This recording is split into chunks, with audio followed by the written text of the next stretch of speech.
তোমরা আমাকে বিশ্বাস কেন করছো না? এই বাচ্চাটা আমার নয়, এরা দুজন আবার কোনো নাটক করছে। এরম কেন বলছো আর্য? বুঝতে পারছি যে এই নিউজটা তোমার কাছে খুবই শকিং, কিন্তু আমিও জানতাম না যে এরম কিছু হবে। না, এটা হতে পারে না।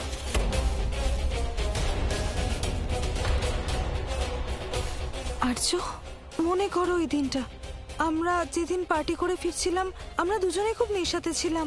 হতে পারে কিন্তু সেদিন এইটুকু হুঁশে ছিলাম যে আমি আমার লিমিট যাতে ক্রস না করি, বুঝতে পারলে? কিচ্ছু হয়নি সেদিন।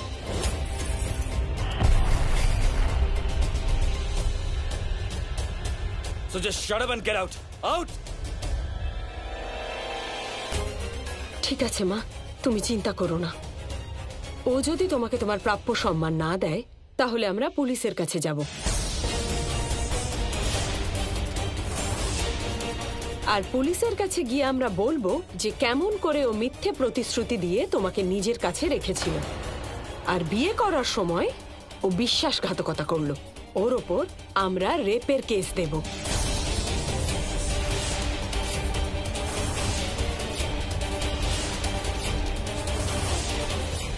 দেখুন কামিনী দেবী, এসব কি বলছেন আপনি?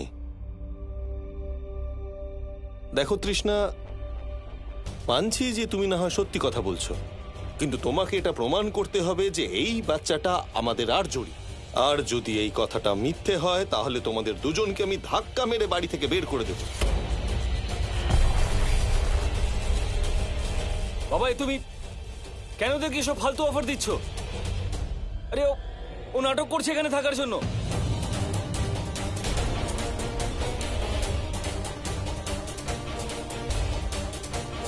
তোমার যা ঠিক মনে হয় তুমি করো।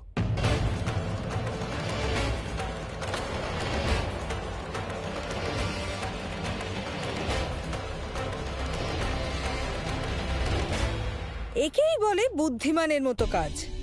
যতদিনে আমার ভক্তের সন্তান আসবে ততদিনে আমি বহু ক্রিয়া সম্পন্ন করে নেব।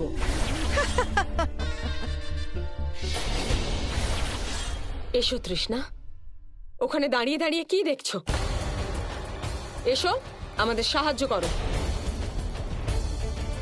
তুমি তো আর্যকে কোনো সন্তান দিতে পারোনি, কিন্তু আমার মেয়ে তৃষ্ণা আর্যকে সন্তান সুখ দেবে। তোমার মূল্য তো এই বাড়িতে একটা কাজের লোকের মতো।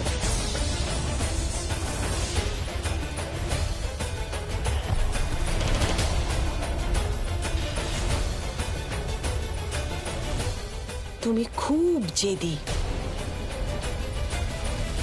এখনো তুমি ওখানেই দাঁড়িয়ে আছো? হ্যাঁ, তুমি বোধহয় বুঝতে পারোনি না, তৃষ্ণার ভেতরে আর্যর একটা অংশ বড় হচ্ছে। তাই ভালো হবে এটাই যে তুমি এই বাড়ি ছেড়ে চলে যাও,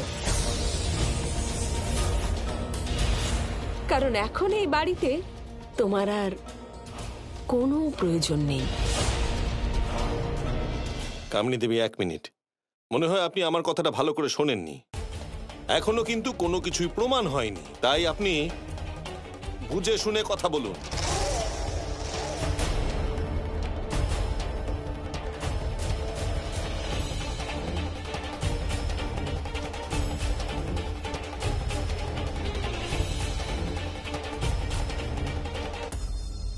তৃষ্ণা, এসব কি? হ্যাঁ, তোমার আর আর্যর বাচ্চা? তোমার এই নিউজটা কি সত্যি?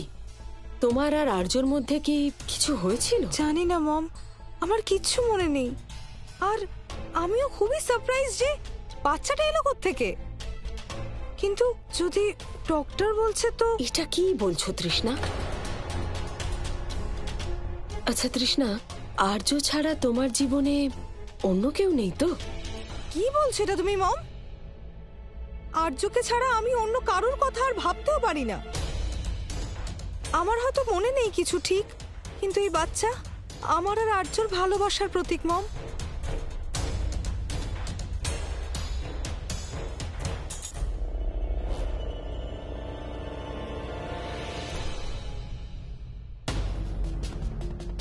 কে জানে এখন কোন নতুন খেলা খেলছে দুই মা মেয়ে।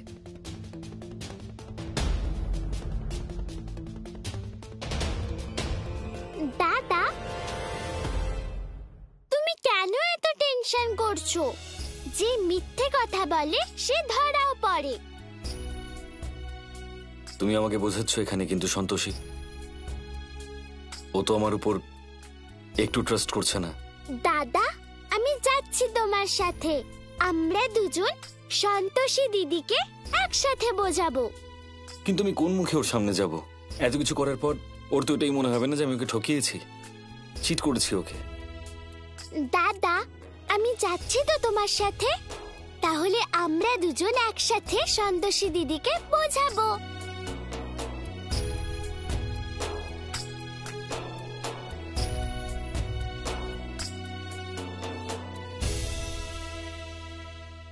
অভিনন্দন তৃষ্ণা ম্যাডাম, আপনি মা হতে চলেছেন। এ আপনি কি করলেন আর্য স্যার? এতদিন আমাদের সম্পর্কটা যেমনই ছিল, অন্তত বিশ্বাসটা ছিল, কিন্তু আপনার এই একটা ভুলের জন্য সব ভরসা ভেঙে গেল। আমার সবকিছু শেষ হয়ে গেল।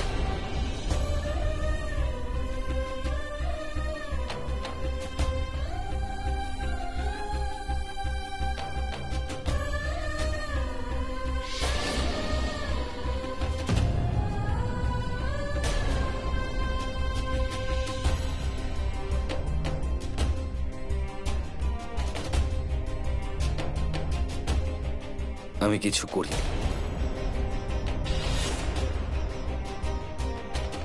ওই তৃষ্ণা মিথ্যে কথা বলছে। আপনি আমাকে কৈফিয়ত দিচ্ছেন কেন? আমি আপনার কি হই বলুন তো?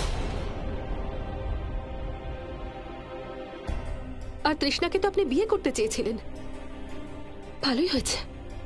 বিয়ের আগে সন্তান পেয়ে যাবেন আপনি। আরে আমি কিছু করিনি, ওই বাচ্চাটা আমার কেন হতে যাবে? আমি কি করে জানবো?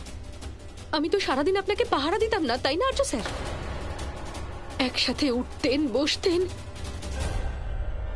সব সময় একসাথে। জানি না, ছি। আরে এগুলো আমার সাথে কেন হচ্ছে? দাদা, তুমি টেনশন করো না। আমি দিদির সাথে কথা বলবো, দেখবে দিদি আমার কথা নিশ্চয়ই শুনবে।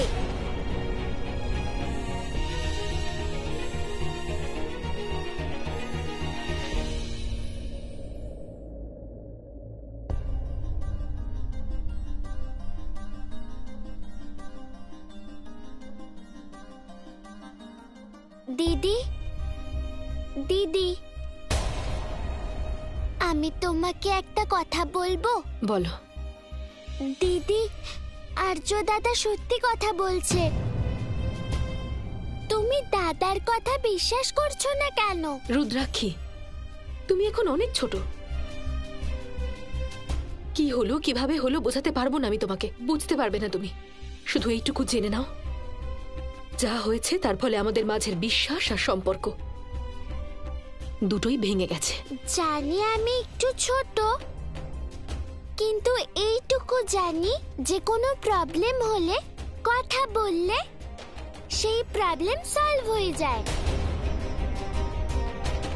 দিদি, একবার আর্য দাদার সাথে কথা বলো না। আমি আমার হবু বাবা মাকে আলাদা হতে দেখতে পারবো না। প্লিজ দিদি, প্লিজ চলো না। রুদ্রাক্ষী, প্লিজ দিদি।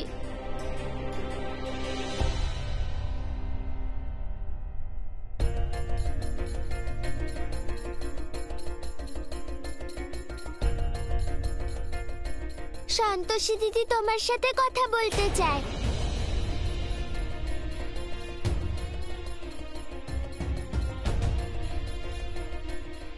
হ্যাঁ, ওই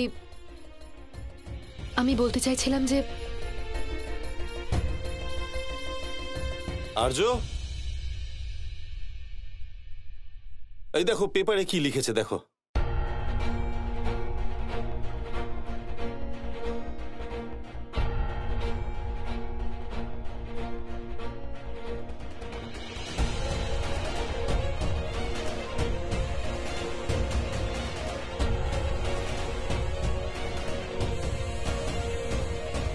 এ তো খুব ভালো খবর। দাদা, এতে কি লেখা আছে? এতে যা লেখা আছে রুদ্রাক্ষী, তার সাহায্যে আমরা সবাই সত্যিটা জানতে পারবো। এর থেকে সবাই জানতে পারবে যে তৃষ্ণা যে বাচ্চার জন্ম দেবে সে আমাদের বংশের রক্ত নয়।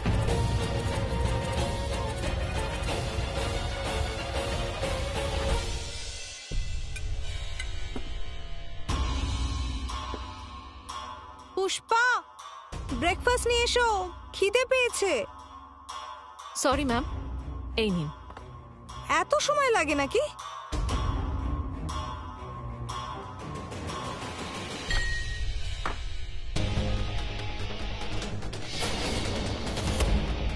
তুমি এখন কিচ্ছু খাবে না যতক্ষণ না তোমার ডিএনএ টেস্ট হয়ে যাচ্ছে।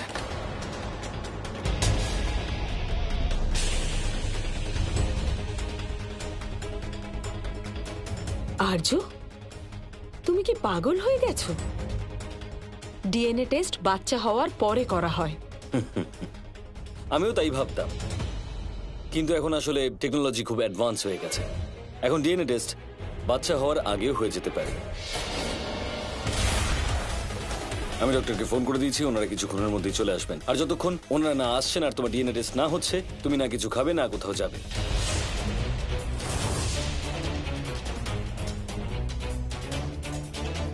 এই ডাক্তারকে কখন ডাকলে তুমি?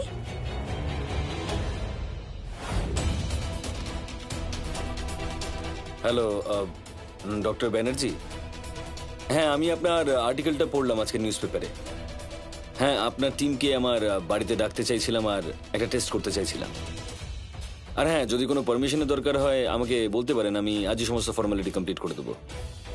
না না, এর জন্য কোনো পারমিশন নেওয়ার দরকার কখনো পড়ে না। ঠিক আছে, তাহলে আমি আপনাকে আমার অ্যাড্রেসটা পাঠিয়ে দিচ্ছি, আর যা ডিটেল আছে সেগুলো মেসেজ করে দিচ্ছি। ধন্যবাদ। এবার কাল সকালে সবকিছু জলের মতো পরিষ্কার হয়ে যাবে। আর্য তো আজকেই টেস্ট করাবে। এই মম কিছু করছে না কেন?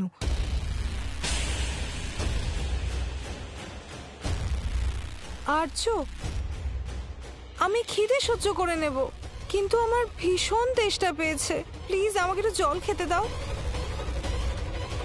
কিছু পাবে না তুমি। আমি একটু জল না খেলে আমি অজ্ঞান হয়ে যাব। আমি বললাম না তোমাকে কিচ্ছু দেওয়া হবে না। তেষ্টা পেয়েছে যখন একটু জল তো খেতে দিন। না, যতক্ষণ না ডক্টর আসে ও কোনো কিছু খেতে পারবে না। এটা কি ধরনের ব্যবহার করছেন আপনি? মানলাম যে টেস্ট করার আগেও কিছু খেতে পারবে না, কিন্তু জল খেতে তো বারণ নেই। আর প্রেগনেন্ট মহিলার সাথে এরকম ব্যবহার করা, এটা কি ঠিক মনে হয় আপনার? আর্য, সন্তোষী ঠিক কথাই বলছে, একটু জল তো খেতে দাও ওকে। দেখো সন্তোষী, আমি তোমার মতো অত মহান নই। আপনি যেমনই হন আর্য স্যার, ওর অবস্থাটা দেখুন। ও যখন বলছে ওর খুব তেষ্টা পেয়েছে, তখন ওকে একটু জল খেতে দিন।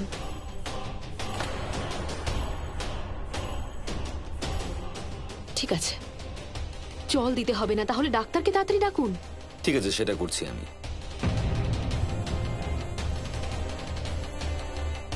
Hello doctor. হ্যাঁ, আমি বলছি। হ্যাঁ, তাড়াতাড়ি চলে আসুন প্লিজ। ব্যাস চলে আসবেন কিছুক্ষণের মধ্যেই।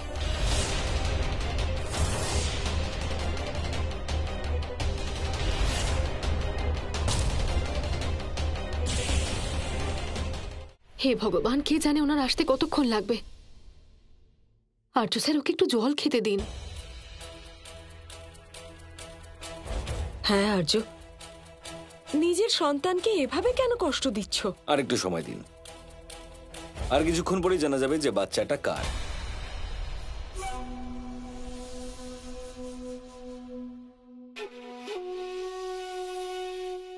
মম, তৃষ্ণা, কি হলো? আমার মাথা ঘুরছে। মম,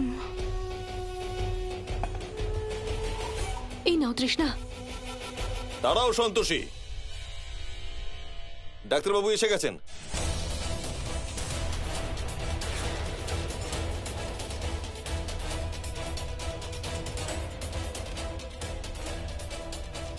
ডাক্তারবাবু, আপনি পরীক্ষা করা শুরু করুন। হ্যাঁ, ঠিক আছে। তাড়াতাড়ি।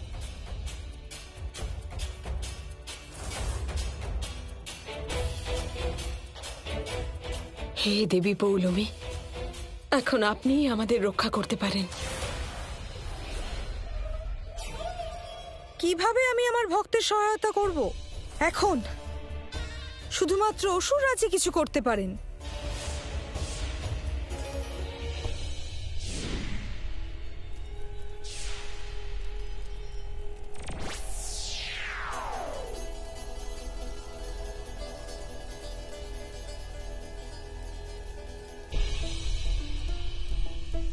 প্রণাম অসুররাজ।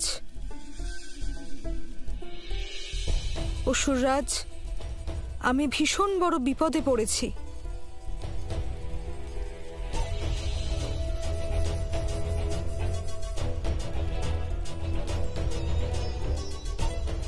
পুত্রী, অসুরেরা কোনোদিন জীবন নির্মাণ করতে পারে না, আর না আমাদের অসুরদের জীবনের বিষয়ে কোনো জ্ঞান আছে। সেই জন্য আমি তোমার কোনো সাহায্য করতে পারবো না। না পিতামহ, আপনাকে আমার সাহায্য করতেই হবে। আপনি আমার শেষ ভরসা। ঠিক আছে, তোমার অনুরোধে আমি শুক্রাচার্যের সাথে আলোচনা করে কোনো এক উপায় খোঁজার প্রয়াস করতে পারি। প্রয়াস না অসুররাজ, আমার পরিণাম চাই।